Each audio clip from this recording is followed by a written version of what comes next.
Olá, sejam bem-vindos a mais um episódio do Zona no Ar. Hoje eu conto a história de um homem que mergulhou em um mundo sombrio de obsessões mórbidas. Seus crimes chocaram a nação e ultrapassaram a ficção, transformou a pequena cidade onde vivia em um verdadeiro palco macabro.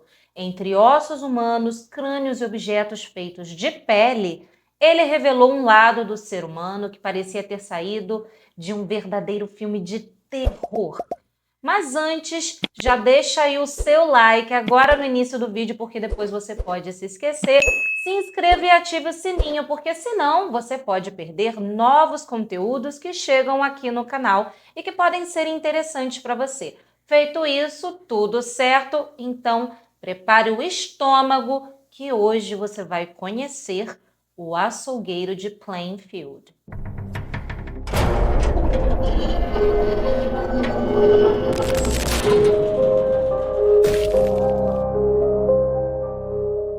Este material reúne relatos baseados em diferentes fontes da internet, jornais e registros históricos. Aborda temas como tragédias, violência e experiências sobrenaturais que podem ser sensíveis para algumas pessoas.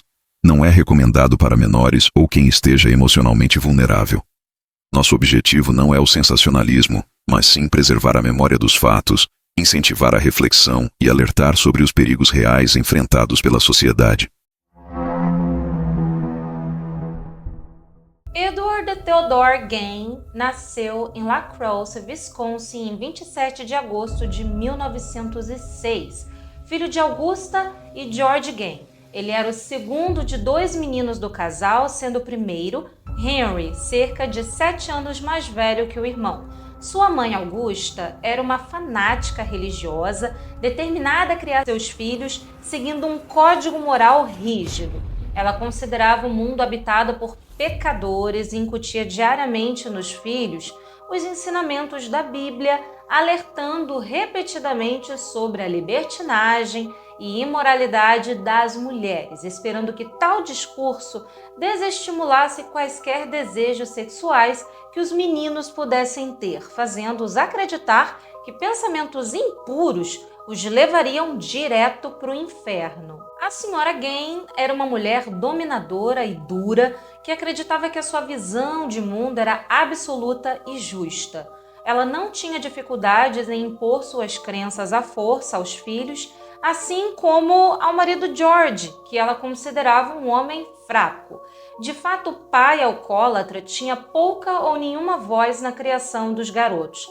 Augusta o desprezava e o via como uma criatura inútil que sequer conseguia manter um bom emprego. Acreditando que ele era incapaz de cuidar das crianças, ela assumiu para si tal responsabilidade e, de acordo com as suas próprias convicções, foi criando os filhos sozinha, além de sustentar financeiramente a família. Ela iniciou um negócio de mercearia em La Crosse no mesmo ano em que Ed nasceu e o negócio prosperou, trazendo dinheiro suficiente para manter a família em uma condição confortável. Ela era uma trabalhadora incansável e acabou economizando dinheiro suficiente para que a família se mudasse para uma área rural como parte do seu plano de isolar os filhos da imoralidade da cidade e dos pecadores que a habitavam.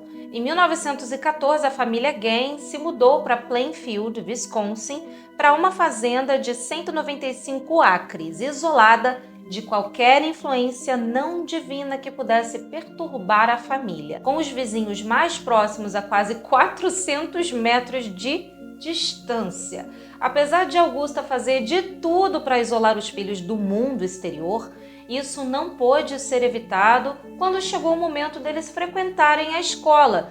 Ed, porém, era maltratado pelos colegas, ele sofria bullying, porque os colegas o achavam muito tímido e também com um jeito afeminado. Ele não tinha amizades e quando tentava se aproximar de alguém era repreendido pela própria mãe.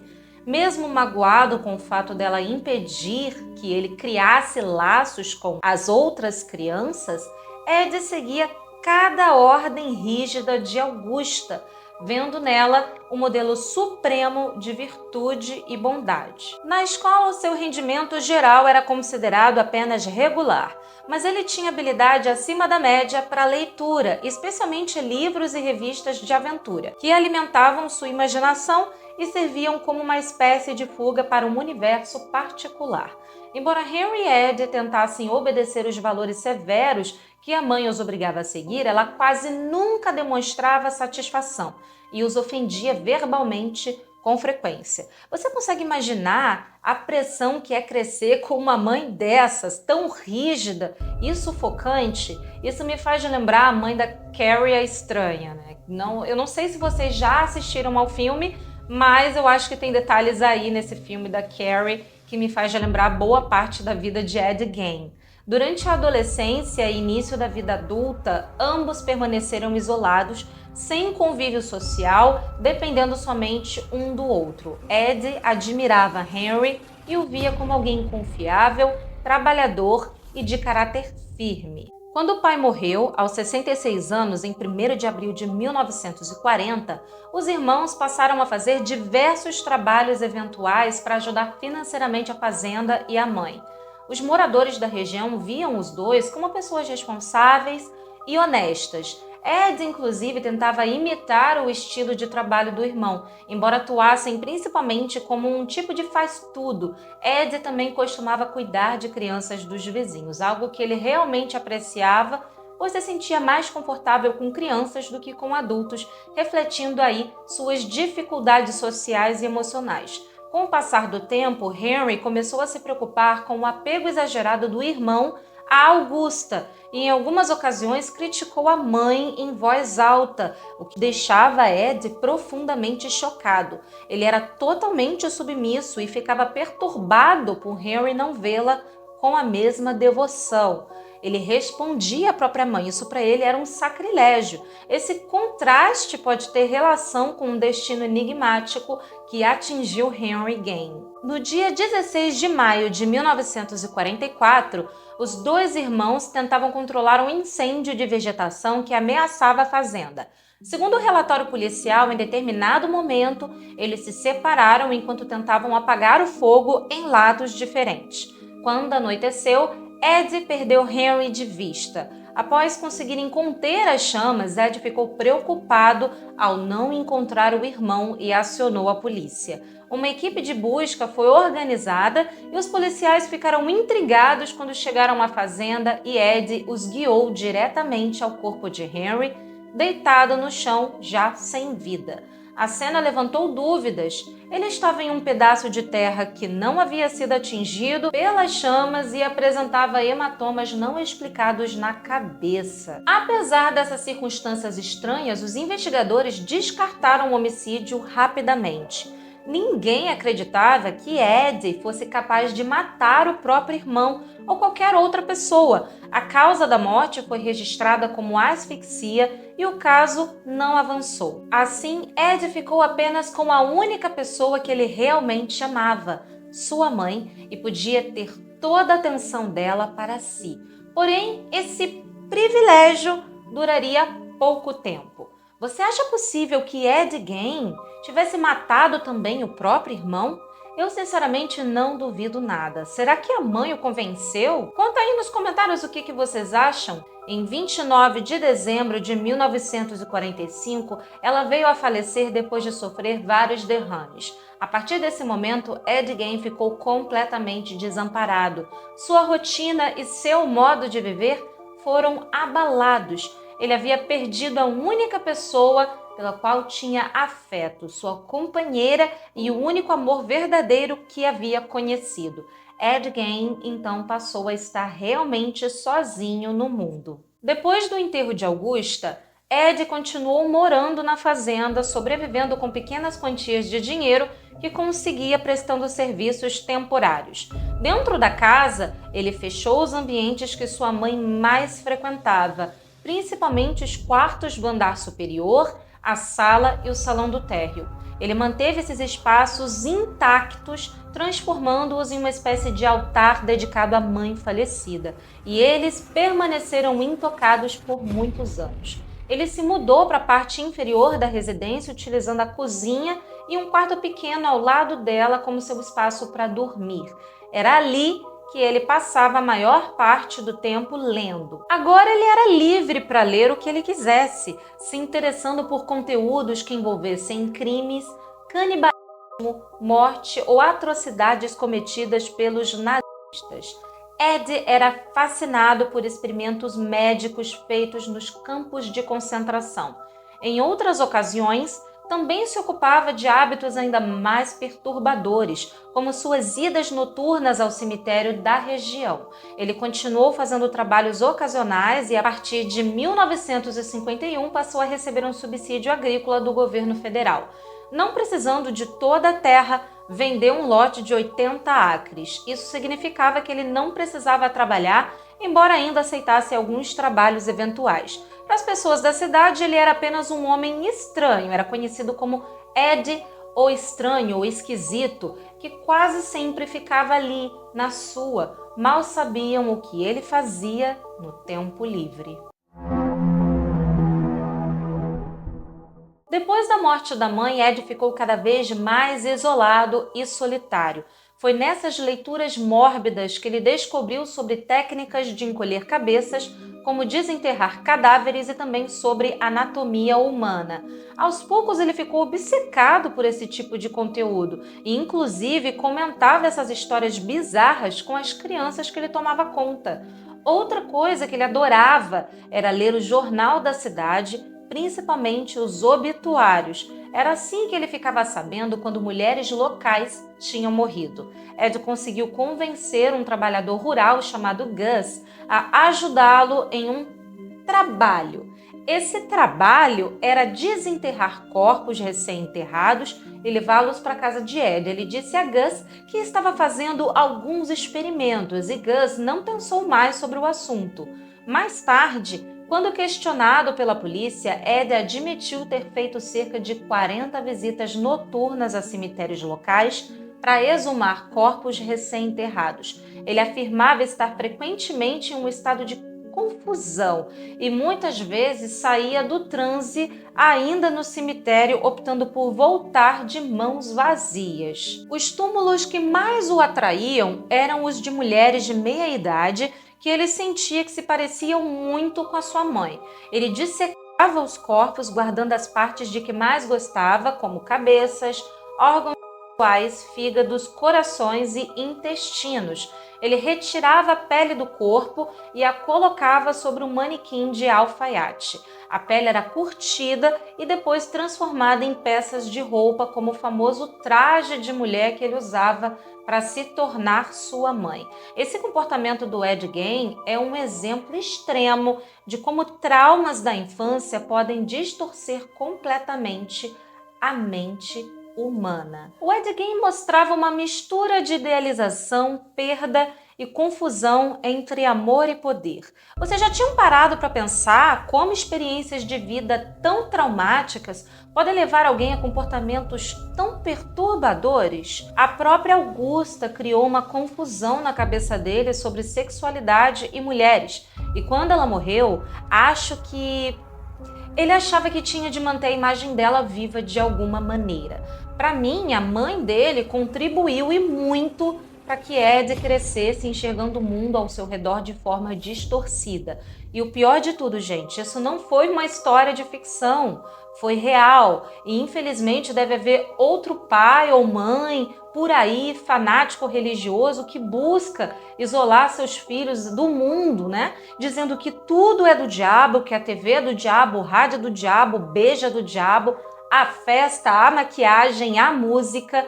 E com isso, os filhos, eles são literalmente obrigados a viver em uma bolha isolada. Vocês já viram alguém assim? Vocês conhecem alguém assim? Uma pessoa fanática a esse ponto? Me diga aí nos comentários. E como ele praticamente não teve nenhuma experiência normal com mulheres, Ed tentava matar a curiosidade e o desejo invadindo cemitérios durante a noite. Mesmo com todo esse fascínio pela morte, ele dizia à polícia que nunca teve relações sexuais com nenhum dos corpos que tirou dos túmulos, porque o cheiro era insuportável, mas ele tinha uma fixação estranha em arrancar a pele dos cadáveres e vestir isso no próprio corpo. Ele queria saber como seria ter seios, ter uma vagina e fantasiava com a ideia de ser uma mulher. Ed via as mulheres como algo enigmático, quase poderoso, e percebeu desde cedo o impacto que elas tinham sobre os homens. Percebem como que a abstenção, a total restrição aguçou mais ainda a curiosidade de Ed e que aos poucos isso foi se tornando uma obsessão com episódios de paranoia, meio que distorcendo a realidade dele? Não, pelo menos é o que eu acho. Eu não sei se vocês perceberam isso, mas para mim isso parece ter lhe gerado alguns episódios paranoicos e compulsivos. Com essas idas noturnas ao cemitério, ele acabou juntando uma coleção enorme de partes humanas, inclusive cabeças preservadas. Uma vez, o menino que ele cuidava visitou a fazenda e depois contou que Ed mostrou a ele algumas cabeças humanas que guardava no quarto.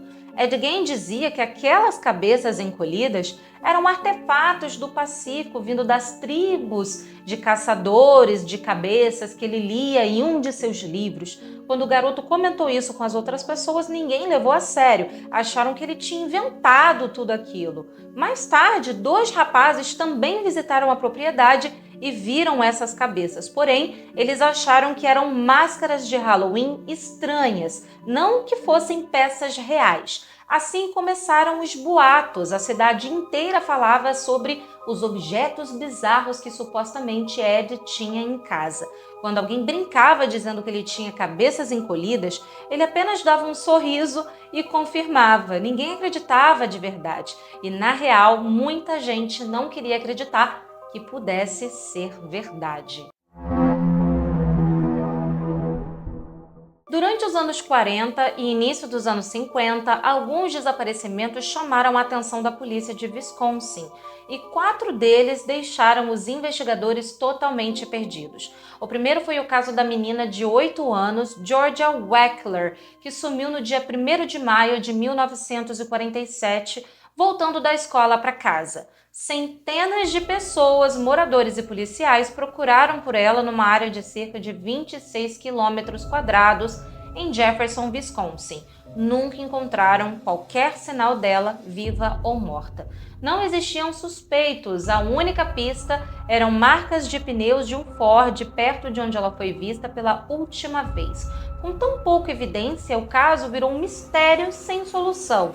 6 anos depois, em 24 de outubro de 1953, outra garota desapareceu, dessa vez em La Crosse, Wisconsin. Na época em que sumiu, o pai da Evelyn Hartley, que tinha 15 anos, tentou ligar para casa onde ela estava fazendo um trabalho de babá, mas ninguém atendeu. Preocupado, ele foi até lá. Quando chegou, ninguém abriu a porta. Olhando pela janela, ele viu o sapato da filha e um óculos no chão. Ele tentou entrar, mas tudo estava trancado, menos uma janelinha dos fundos lá no porão. E foi ali que ele achou manchas de sangue e, quando entrou, percebeu que parecia ter acontecido uma luta no local. Quando a polícia chegou, encontraram ainda mais sinais de briga. Sangue na grama indo em direção à rua, uma marca de mão ensanguentada na casa do vizinho, pegadas e o outro sapato da Evelyn no porão. Fizeram uma busca enorme pela região e nada. Evelyn simplesmente sumiu. Dias depois, encontraram algumas roupas dela com sangue perto de uma estrada fora da cidade de La Crosse. Todo mundo já começou a pensar no pior. Em novembro de 1952, 2 homens, Ray Burgess e Victor Travis, pararam numa cidadezinha chamada Plainfield para dar uma passada num bar antes de irem caçar. Ficaram horas bebendo lá, saíram e foram embora. Só que nunca mais foram vistos, nem eles, nem o carro deles. Fizeram buscas, procuraram pistas, mas não acharam absolutamente nada. E os desaparecimentos continuaram. 2 anos depois, no inverno de 1954, a dona de um bar em Plainfield, Mary Hogan, também sumiu misteriosamente. Quando a polícia chegou ao bar dela, tinha sangue no chão, indo em direção ao estacionamento. Acharam uma cápsula de bala vazia. Era claramente algo violento, mas não tinham ideia do que tinha acontecido com ela e com as outras pessoas desaparecidas. Não tinham corpos, tinha pouca evidência e a única coisa em comum era que tudo estava acontecendo ali por perto, na região de Plainfield, Wisconsin.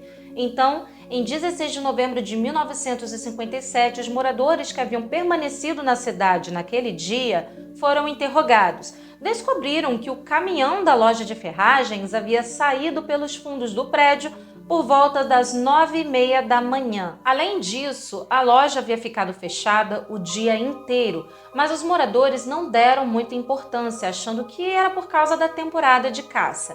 Mas quando o vice-xerife Frank Worden entrou na loja, que por sinal era da mãe dele, por volta das 5 horas da tarde, ela, Bernice Worden, de 50 anos, não estava lá. Só havia sangue no chão de madeira, parecia que tinham roubado a loja porque a caixa registradora estava aberta. O Frank contou que um homem chamado Ed Gein tinha sido o último cliente na noite anterior e tinha dito que voltaria no dia seguinte para comprar anticongelante. Ele foi visto de manhã rondando o lugar e o último recibo que a Bernice escreveu no dia era exatamente de 1 galão de anticongelante. Quando a polícia chegou, Frank imediatamente acusou Ed, dizendo: ele fez alguma coisa com ela. Então, os policiais foram direto para a fazenda dele investigar. Na mesma noite, a polícia tentou entrar em contato com ele em sua fazenda, mas ele não estava em casa ou simplesmente não atendia às ligações. Seguindo instintos investigativos e informações de moradores, os policiais rastrearam Ed até a casa de Bob Hill, onde ele havia ajudado a trocar a bateria de um carro e ficado para jantar. Ao chegar lá, os oficiais fizeram apenas algumas perguntas iniciais e rapidamente perceberam que haviam encontrado o suspeito certo. Naquele momento, as evidências concretas ainda eram poucas, mas o comportamento estranho e conhecido de Ed, aliado às denúncias de moradores, como Frank, por exemplo, fez com que os policiais decidissem mantê-lo sob custódia e, a partir dali, aprofundaram mais as investigações. Quando a polícia chegou à velha fazenda caindo aos pedaços em 17 de novembro de 1957, ninguém tinha ideia do caos que os esperava.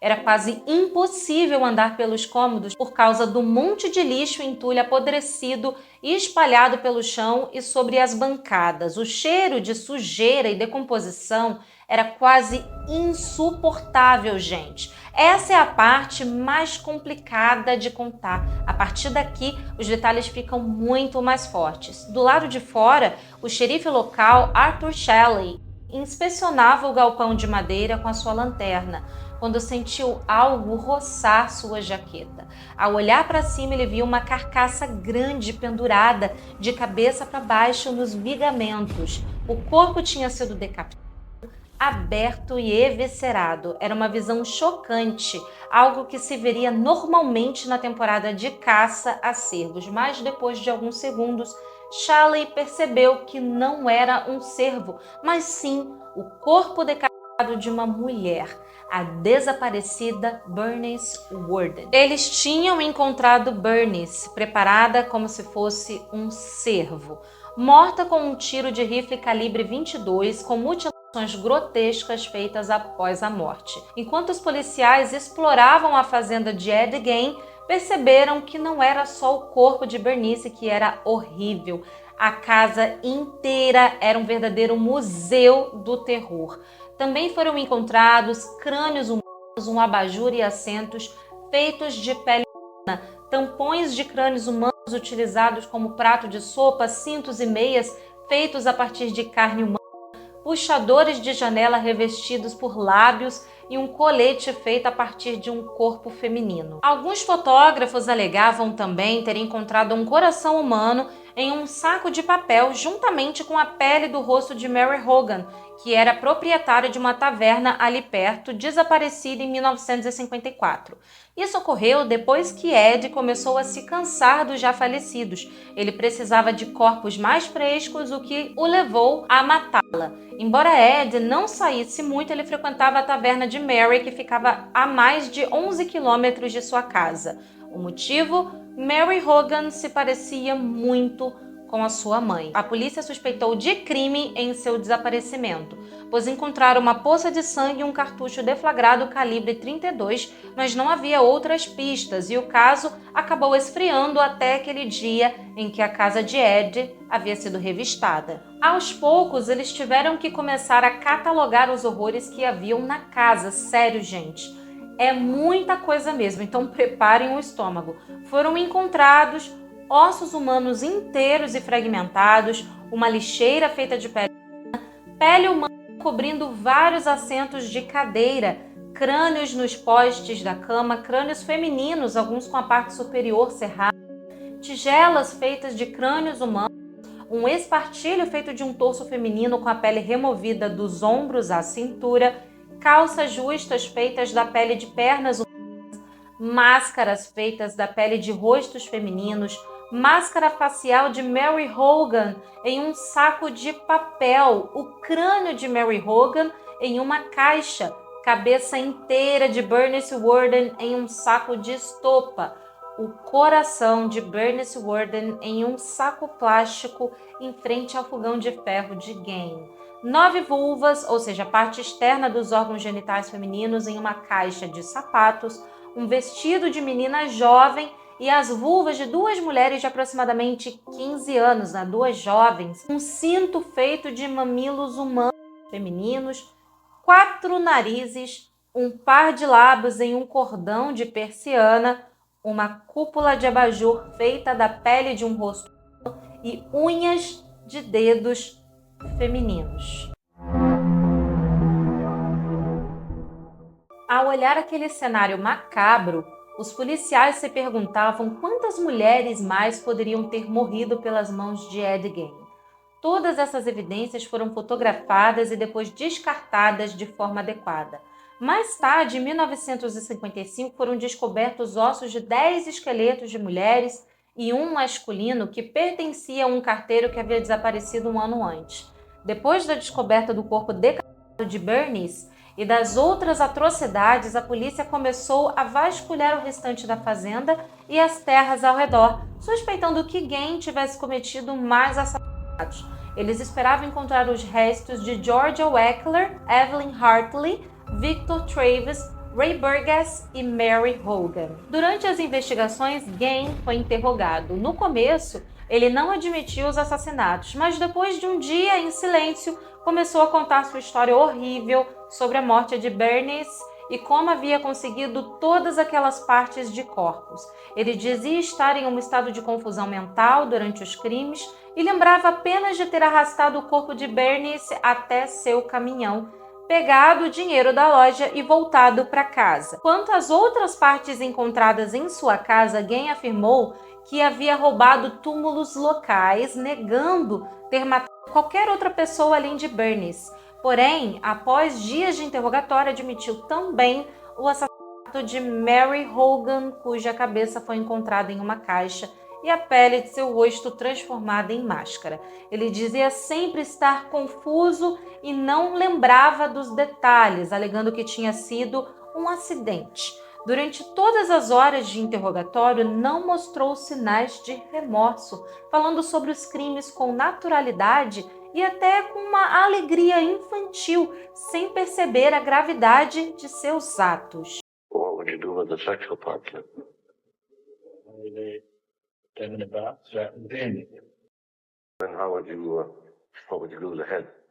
that must have been taken from reading about neat magazines and everything, taking the flesh off like a headhunter.